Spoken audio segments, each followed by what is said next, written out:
2023 may have been the biggest wake-up call for climate change. Starting in June through the end of the year, every single month had record-high temperatures, becoming the hottest year recorded in history. And this warming will continue because the concentration of the greenhouse gas in the atmosphere we already committed to continued warming for at least a couple of decades. Humanity's hottest 12-month period in at least 125,000 years brought extreme weather events around the world, including fierce wildfires, powerful storms, and devastating floods. The call to act from the international community was more urgent than ever. In short, the report shows that the emissions gap is more like an emissions canyon. A canyon littered with broken promises, broken lives, and broken records. All of this is a failure of leadership, a betrayal of the vulnerable, and a massive missed opportunity. The APEC leaders meeting held in San Francisco in November set the stage for a new climate agreement between China and the US, the world's two largest economies and biggest carbon emitters.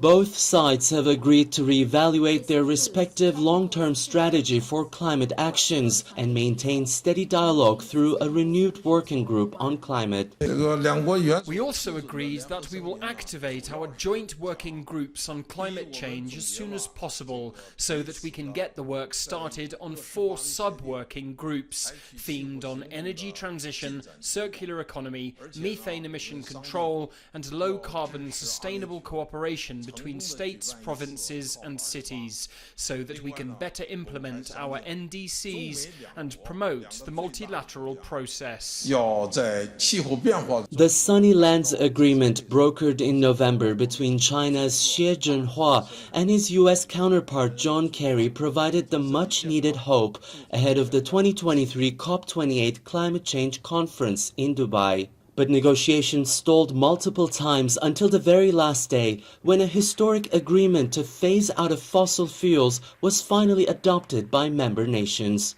I think this is a global turning point. For the first time, the world is committing to transition away from fossil fuels. For the first time, there is a loss and damage fund to support the most vulnerable countries. So this has the potential to be the beginning of a new era, the post-fossil era. Let's celebrate this. The world has a roadmap to limit the rise in global temperatures to 1.5 degrees Celsius in order to prevent some of the catastrophic impacts of global warming. But it will require everyone to play their part. It is Tiyansan, CGTN, Los Angeles.